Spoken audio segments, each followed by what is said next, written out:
आइए एक फूल की बनावट पे बात करते हैं। फूल पौधे को क्या सर्विसेज देता है? वह पौधे का प्रजनन अंग है, यानी नए बच्चे अर्थात बीजों को लाने में मदद करता है। कैसे, ये देखते हैं। सबसे पहले फूल की बनावट स्क्रीन पे देखते हैं। उसमें इंटरेस्टिंग बात यह है कि नर और मादा हिस्से दोनों मौजूद होते हैं। मादा अक्सर अकेली और बीच में होती है और उसके चारों ओर नर के कई, कभी कभी पूरा झुंड। तो इसको हम दोनों को पहचानने की कोशिश करते हैं। ये देखिए, मादा इनमें से किसी तरह से दिख सकती है। नीचे से फूली होती है जहाँ पे ओवरी या अंडकोश होता है, लेकिन ऊपर चपटी भी हो सकती है, कई हिस्सों में बटी भी हो सकती है, या केवल नुकीली भी। और मादा को हम पिस्टल या स्त्री केसर कहते हैं। और ये देखिए, मादा की दो टिप यहाँ पे दिख रही हैं, यहाँ पे कई हिस्सों में बटी और यहाँ पे चपटी।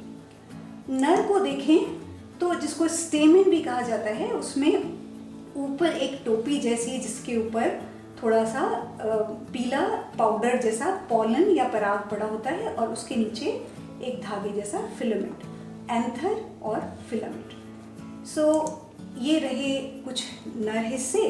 इसमें आप देख सकते हैं, आपको पीला पाउडर जैसा नजर आ रहा है।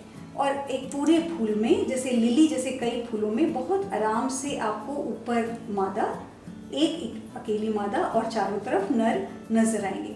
आइए इन्हें कुछ असल फूलों में देखते हैं। ये देखिए, आपके सामने ये फूल है जिसमें बहुत आसानी से दिख रहा है कि ये कई सारे नर हैं जो अलग नजर आ रहे हैं। इनकी हाइट और मादा की हाइट अलग है, और मादा इकलौती है जिसका ऊपरी हिस्सा 3 हिस्सों में बटा हुआ है। और ये आसपास पंखुड़ियाँ या पेटल्स हैं जो कि कीड़ों को अट्रैक्ट करने का काम करते हैं, और कीड़ों के लिए अंदर मीठा रस छिपा होता है। अब और फूल देखते हैं।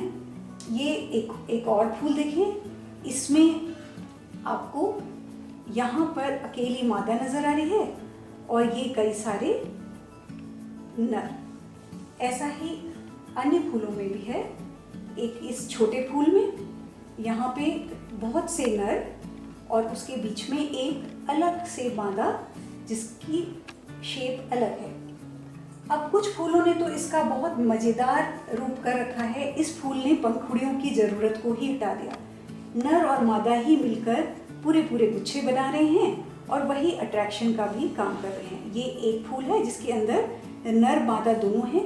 दोनों ही धागे जैसे पतले पतले हैं, इसलिए उन्हें देखना थोड़ा कठिन है। यहाँ पर एक और फूल दिखा रहे हैं हम, जो बहुत कॉमन फूल है, बोगेनविलिया के नाम का। इसने तो पेटल्स या पंखुड़ियाँ बनाई ही नहीं, बल्कि अपने पत्तों को ही रंगीन करके उनसे आकर्षण का काम ले रहा है। ये हम कैसे जान सकते हैं? क्योंकि हमें यहाँ पत्तों की शिराएं नजर आ रही हैं। ये बीच में कलियाँ हैं जो खिल के छोटे छोटे फूल बनेंगे। तो इस तरह अट्रैक्शन का काम हो रहा है। सबसे ज़्यादा अनोखा तो हाइबिस्कस फूल है, गुड़हल, जिसको हम देख सकते हैं कि मादा की पूरी डंडी साफ अलग रंग की नज़र आ रही है, गुलाबी, और ऊपर भी ये मादा की टिप है जो रंगीन है, 5 हिस्सों में बटी हुई। लेकिन नर मादा के ऊपर ही उगे हुए हैं ढेर सारे छोटे छोटे। लेकिन यहाँ पे इसके प्रजनन अंग इतने साफ और अलग नज़र आते हैं।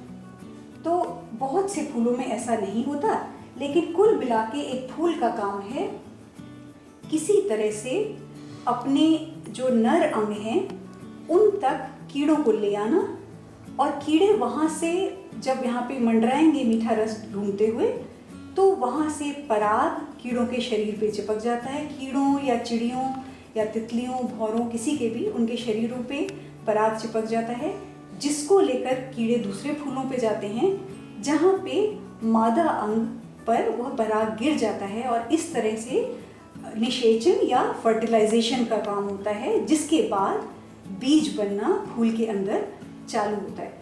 जब बीज बनेगा तब ऊपर के सब हिस्से बेकार हो जाएंगे, केवल नीचे फूल की जो ओवरी है या अंडकोश है जिसमें कच्चे बीज या ओव्यूल्स रहते हैं, वो फिर बीज पकना शुरू होंगे और जिसके चारों तरफ फल बनेगा। वही बीज नए पौधे के जनक हैं।